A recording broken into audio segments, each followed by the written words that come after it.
আসসালামু আলাইকুম। আমি রাজু আহমেদ খান, পলিটিক্স ক্লাবের প্রধান সমন্বয়ক এবং গ্রিন পার্টির চেয়ারম্যান। যথারীতি আজকে আবার চলে আসলাম পলিটিক্স ক্লাবের মুখোমুখি আলোচনায়। আমার সঙ্গে আজকের অতিথি আছেন জনাব কামরুল ইসলাম জাহাঙ্গীর, বাংলাদেশ সংস্কার পার্টি এবং পলিটিক্স ক্লাবের অন্যতম সদস্য। জনাব কামরুল ইসলাম জাহাঙ্গীর ভাই, আপনি কেমন আছেন? আলহামদুলিল্লাহ, ভালো আছি আপনাদের সকলের দোয়ায়। আচ্ছা, আপনি আপনার কোন এলাকা থেকে এসছেন? আপনার জি, আমি মুন্সিগঞ্জ থেকে আসছি। আপনাদের এই বাংলাদেশ সংস্কার পার্টির চেয়ারম্যান আপনি? জি। তো খুবই ভালো লেগেছে আপনাকে অন্য একটা অনুষ্ঠানে আমি দেখে। আপনার কথার সঙ্গে আমি খুব বিমুগ্ধ। আমাদের পলিটিক্স ক্লাবের প্রায় 40টা দলের মতো সদস্য আছে। আপনি পলিটিক্স ক্লাবের একজন সদস্য হয়ে আপনি কেমন লাগছে?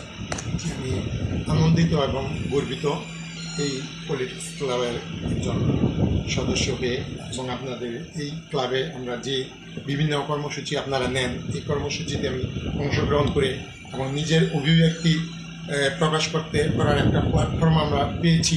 সেজন্য এই পলিটিক্স ক্লাবের সভাপতি হিসেবে আপনাকে আমি ধন্যবাদ জানাচ্ছি, কৃতজ্ঞতা জানাচ্ছি আমার মুন্সিগঞ্জবাসীর পক্ষ থেকে। যাই হোক, আপনি আজকে আলোচনার শিরোনাম দিয়েছিলেন নদী দূষণ। যদিও কিছুক্ষণ আগেই আমরা একটি আলোচনা করেছিলাম, নদী থেকে টাকা উৎপত্তি হচ্ছে, সেই টাকা পেট বড় হচ্ছে, আয় ইনকাম বাড়ছে হাসপাতালে।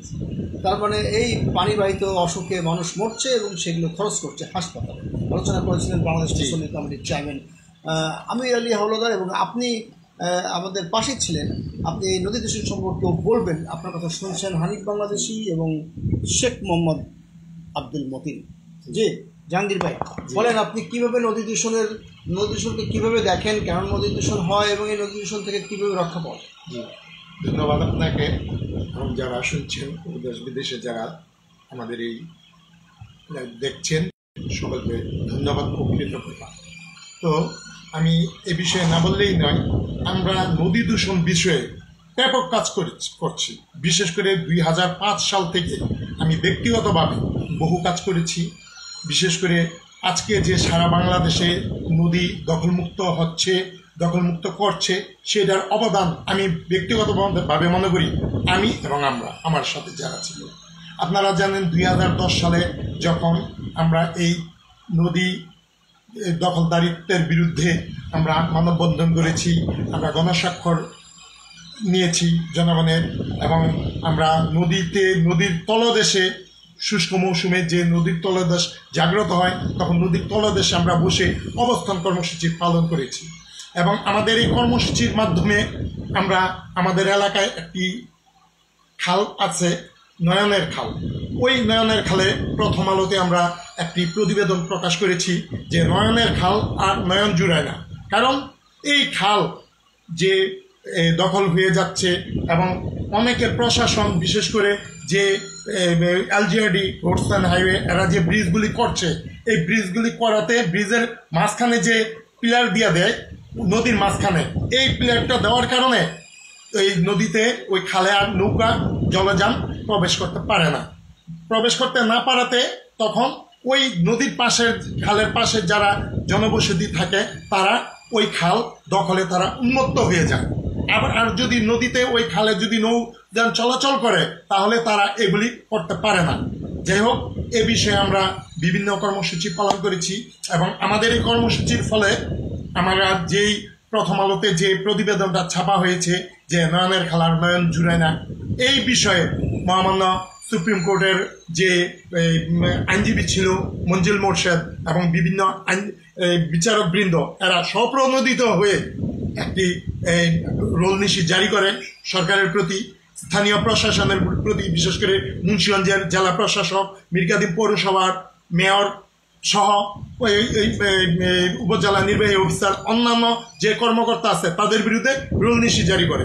ওই রুলনীতির প্রেক্ষিতে আমাদের এই মিরকাদিম পৌরসভার 50 আশেপাশের এলাকায় যারা নদী দখল করে যারা নদীর ভূমি যারা করেছে, পর্যবস্তি করেছে, তাদের বিরুদ্ধে মামলা করে প্রশাসন।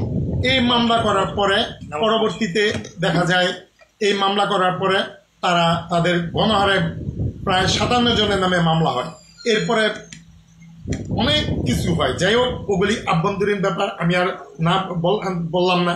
তো আমি এটুকু বলবো, ওই প্রেক্ষিতে প্রশাসনিকভাবে সারা বাংলাদেশে নদী দখলমুক্ত করার জন্য সরকারিভাবে ব্যাপক কর্মসূচি নেওয়া হয়। ওই কর্মসূচি এখনো অব্যাহত আছে। এখনো সারা বাংলাদেশের বিভিন্ন নদ নদী খাল বিল যেগুলি দখলদারিত্বের কবলে পড়েছে এগুলি দখল মুক্ত করছে। বিশেষ করে আপনারা দেখতে পাচ্ছেন প্রত্যেকটা এলাকায় যে ভেকু দিয়ে বিভিন্ন দিয়ে আধুনিক যন্ত্রপাতি দিয়ে দখল মুক্ত করা হচ্ছে। যাই হোক, এই বিষয়টা আপনারা সকলেই অবগত আছেন। তবে আমি এটুকুই বলবো, ওই কর্মসূচি যে সারা বাংলাদেশে করা হচ্ছে এটার মূল উদ্যোক্তা আমরা। যাই হোক, আরেকটি কথা আমি বলবো, এখন আমি সংক্ষিপ্ত করে বলতে চাই যে আজকে নদী দূষণের বিষয়ে কি কি কারণ। এই কারণের অন্যতম একটি হচ্ছে ওয়ান টাইম ইউজে বিপর্যস্ত হচ্ছে পরিবেশ। আমি ইত্তেফাক, কালের কণ্ঠ সহ বিভিন্ন পত্রপত্রিকা আমি এ বিষয়ে লিখেছি। ওয়ান টাইম ইউজে বিপর্যস্ত হচ্ছে পরিবেশ। যেমন একটি আগের দিনে আমার দাদা যে কলমটি দিয়ে লিখেছে, আমার বাবা সেই কলম দিয়ে লিখেছে, আমিও সেই কলম দিয়ে লিখেছি। ওটি ছিল পাইলট কলম, দোয়াত কলমের কালি দিয়ে পাইলট কলম, নিপ কলম, এই কলম দিয়ে লেখা হতো। এখন বর্তমানে যে আপনার বলপেন আবিষ্কৃত হয়েছে, বলপেনটা হাত থেকে পড়লেই বলটা ছুটে যায় আর কলম দিয়ে লেখা হয় না। তো এতে করে দেখা যায় এক একটা ব্যক্তি, আমার পাশে যে রাজু আহমেদ রাজু ভাই আছে, ওনাই নিজে বলুন যে প্রতিদিন মাসে অন্তত 5 হতে 7টা কলম লাগে। অথচ পূর্ববর্তী আমাদের যারা ছিল একটা কলমে দাদা নাতি বাবা সবাই লিখেছে। এখন একটা ব্যক্তি প্রতি মাসে 7 হইতে 10টা কলম লাগে। এই কলমগুলি কি আপনারা জানেন? প্লাস্টিকের। এই কলমগুলি অপচনশীল। এটা পরিবেশের ব্যাপক ক্ষতি করা হচ্ছে। দ্বিতীয় আসেন, আগে আমরা যে 7 আপ খেতাম, ওই 7 আপের বোতলগুলি ছিল কাচের।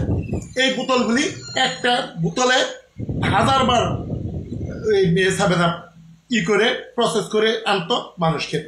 আর এখন প্লাস্টিকের বোতলে যে 7 আপগুলি করা হয়, বিশেষ করে আপনার মিনারেল ওয়াটার, দেখা যায় আমি ব্যক্তিগতভাবে অনেক কষ্ট পাই এই আচরণ দেখে।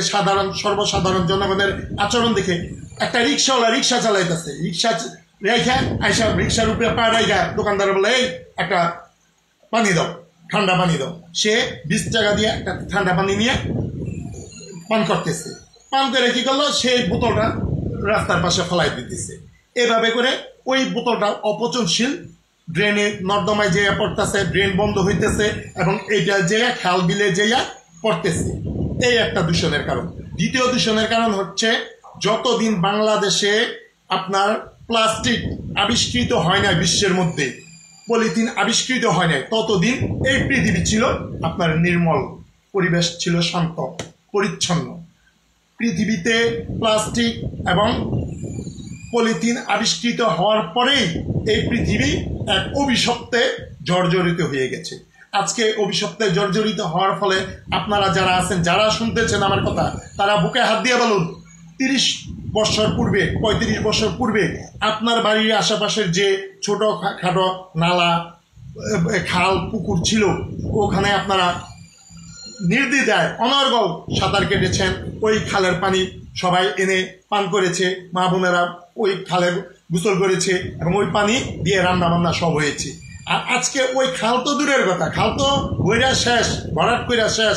এখন ওই যে বললো কিছুক্ষণ আগে আমার এক ভদ্রলোক, ওনায় বলা যে বুড়িগঙ্গার নদীর পানি, ঠিকই বুড়িগঙ্গার নদীর পানিতে আমরা পাটা পর্যন্ত ভিজাতে পারি না, সাথে সাথে আপনার চুলকানি হয়ে যায়, বিভিন্ন রোগায় আক্রান্ত হয়ে যায়। এর কারণ নদী দূষণ। এই বুড়িগঙ্গা সহ বিভিন্ন সারা দেশের যে খাল বিল আছে, এইগুলির আপনার দূষণের প্রধান কারণই পলিথিন এবং ওয়ান টাইম যে বোতলগুলি, পানির বোতল, এবং যে ওয়ান টাইম এখন যে গ্লাস বের হয়েছে, ওয়ান টাইমের যে কাপ বের হয়েছে চায়ের জন্য, ওগুলিও আপনার প্লাস্টিকের। এটা মাত্র 1 গ্লাস পানি, ওয়ান টাইম 1 গ্লাস পানি খেয়ে পান করে ড্রেনে নর্দমায় ফেলাই দেওয়া হচ্ছে, কাপগুলি ড্রেনে নর্দমায় ফেলে দেওয়া হচ্ছে। এগুলি অপচনশীল বিধায় এই আজকে আপনার খাল বিল নদী নালা এগুলি দূষণে জর্জরিত। তাই আমি বলবো আজকে যে আমাদের যে নির্দলীয় এবং অন্তর্বর্তীকালীন যে সরকার আছেন, এই সরকারের আপনার পরিবেশ উপদেষ্টা রেজওয়ানা হাসান বন্যা, ওনার দৃষ্টি আকর্ষণ করে আমি বলতে চাই, উনি কিন্তু বেলা হইতে শুরু করে বিভিন্ন পরিবেশ আন্দোলনের সাথে উনি জড়িত, কিন্তু হয়তো আমার মতো ক্ষুদ্র মানুষের তার সান্নিধ্যে আসা সম্ভব হয়নি। তাকে আমি যে পরিবেশ সুরক্ষায় পরিবেশগত যে সমস্ত আমার প্রবন্ধ লেখা আছে বিভিন্ন পত্রপত্রিকায়, হয়তো পত্রপত্রিকায় অনেকে এই সমস্ত বড় লেখা পড়ে না, ছোটখাটো, বিশেষ করে আমরা যে ফেসবুকে আমরা যারা লেখালেখি করি ছোটখাটো লেখা দুই চার দিনের লেখা থাকলে আমরা লাইক দিই, কমেন্ট দিই, সবকিছু করি। বড় বড় লেখা আমরা ধৈর্য সহকারে পড়তে অনেকেই পছন্দ করি না বা করি না, কিন্তু যেহেতু আমরা এগুলি করতে পারি না, তাই আমরা এই থেকে আমরা জ্ঞান অর্জন করতে পারি না, সচেতন হইতে পারি না। তাই আমি আপনাদেরকে বলবো, আপনারা বিশেষ করে আমার এই লেখাগুলি আমি পর্যায়ক্রমে ফেসবুকে পোস্ট করব। যদি আপনাদের ভালো লাগে এই বিষয়গুলি আপনারা দেখবেন, জানবেন এবং সচেতন হবেন। আরেকটি বিষয় আমি বলতে চাই, আমি নিজে বাজার করি আপনার ডুলা দিয়ে, আমি অনেককে ডুলা, চটের ব্যাগ এবং যে এই চাঙ্গারি এবং ব্যাগ বাঁশের তৈরি যে তৈজসপত্র এগুলি আমি নিজে অনেককে উপহার দিই এবং তাদেরকে আমার প্রিয়জন যারা আছে, আমার শুভাকাঙ্ক্ষী যারা আছে, এদেরকে এগুলি উপহার দিয়ে বলি আপনারা বেশি দিন ব্যবহার্য যে সমস্ত তৈজসপত্র এগুলি আপনারা ব্যবহার করেন। ওয়ান টাইম ইউজ করলেই আমাদের এই পরিবেশের বিপর্যয় নেমে আসবে। তাই আপনাদের যারা আছে সকলকে আমি অনুরোধ করব, আপনারা বাজারে যান একটি চটের ব্যাগ নিয়ে, অথবা যদিও ডুলা বিলুপ্তির পথে সেজন্য ডুলা দিয়ে বাজার না করতে পারলেও চটের ব্যাগ দিয়ে আপনারা বাজার করুন। একটি ব্যাগে অন্তত 5-7 বছর চলে যাবে। আর যদি এগুলি না করি, আমরা যদি আপনার পলিথিনে বাজার করি, বাজার থেকে প্রতিদিন 5 থেকে 15টা পলিথিন আমার বাসায় আসে। এই পলিথিনগুলি আমরা ডাস্টবিনে ফেলাই, এই পলিথিনগুলি আমরা ড্রেন নর্দমায় ফেলাইলে সামান্য বৃষ্টিতে এই ড্রেন নর্দমা জাম হয়ে যায় এবং পানি সঞ্চালন না হওয়ার কারণে আমাদের ড্রেন নর্দমার পানি উপচে পড়ে আমাদের পরিবেশের বিরাট দূষণ ঘটে। এতে করে ডায়রিয়া, কলেরা, টাইফয়েড বিভিন্ন রোগে আক্রান্ত হচ্ছে মানুষ। তাই ওই ডাক্তারকে পয়সা না দিতে চাইলে বা হাসপাতালে যেতে না চাইলে, মানুষের স্বাস্থ্যসম্মত আমাদের পরিবেশ চাইলে আমাদের সচেতন হতে হবে। আমাদের সচেতন হলে শুধু আমাদের এখন একটা মানসিকতায় হয়ে গেছে, আমাদের একটা ওই বাংলায় যারা বলে ফুটুনি, হ্যাঁ, আমরা এই ফুটুনি না করে আমরা যদি আপনার এই সমস্ত যদি আপনার চটের ব্যাগ, ডুলা এবং অন্যান্য তৈজসপত্র যদি আমরা বেশি দিন ব্যবহার্য উপাদানগুলি যদি আমরা ব্যবহার করি, তাহলে আমাদের আর্থিক সাশ্রয় ঘটবে, পরিবেশের উন্নয়ন ঘটবে এবং আমাদের যে পৃথিবী, সেই পৃথিবীকে আমরা ভবিষ্যৎ প্রজন্মের জন্য এক বাসযোগ্য পৃথিবী আমরা রেখে যেতে পারবো। এই আমার অভিব্যক্তি। এবং আর বাংলাদেশ সংস্কার পার্টির চেয়ারম্যান হিসেবে আপনি আর কি কি সংস্কার করতে চান? জি, আমি আমার দলের নাম দিয়েছি আমরা সর্বসম্মতিক্রমে বাংলাদেশ সংস্কার পার্টি। এই বাংলাদেশ সংস্কার পার্টির চেয়ারম্যান হিসাবে আমি বলতে চাই, আমরা বিশেষ করে বায়ু দূষণ, পরিবেশ দূষণ, শব্দ দূষণ, পানি দূষণ এবং অন্যান্য যে সমস্ত দূষণ আছে, এই দূষণগুলি রোধ করার জন্য আমরা ব্যাপকভাবে কাজ করব। বিশেষ করে রাজনৈতিক যে সংস্কার আছে, আমরা দেখতেছি বর্তমান যে তত্ত্বাবধায়ক সরকার বা অন্তর্বর্তীকালীন সরকার, এরা সংস্কারের জন্য ব্যাপক কর্মসূচি নিয়েছে। আমরা এগুলি অবজারভেশন করতেছি, নিয়মিত আমরা এগুলি মনিটরিং করছি। তারা যা যা করতেছে অধিকাংশই আমাদের মানসিকভাবে আমরা যেগুলি চাই ওই সংস্কারগুলি তারা ইতিমধ্যে করতেছে এবং যে সংস্কারগুলি তারা হয়তো ভুলবশত হোক বা তাদের অজান্তে হোক, যদি যেই সমস্ত সংস্কারগুলি বাদ পড়ে যাচ্ছে ওই সংস্কারগুলি আমরা করবো ইনশাল্লাহ।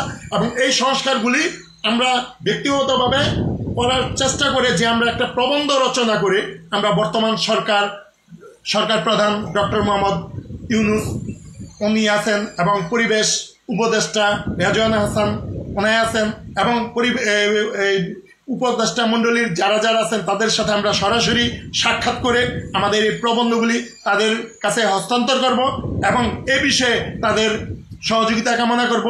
এবং যদি আমাদের এই সংস্কারগুলি দেশ ও জাতির কল্যাণকর হয় তাহলে বর্তমান উপদেষ্টা পরিষদের যারা আছে এবং সরকারের মধ্যে যারা যারা বিভিন্ন কর্মকর্তাবৃন্দ যারা আছে, বিশেষ করে জেলা প্রশাসক, বিভাগীয় কমিশনার এবং অন্যান্য সচিব মহোদয় যারা আছেন, তারা যদি এই সমস্ত সংস্কারগুলি তাদের মনমতো হয় তাহলে যদি তারা এগুলি বাস্তবায়ন করে তাহলে আমি আশা করব আগামীতে আমরা একটি বাসযোগ্য পৃথিবী রেখে যেতে পারবো পরবর্তী প্রজন্মের জন্য।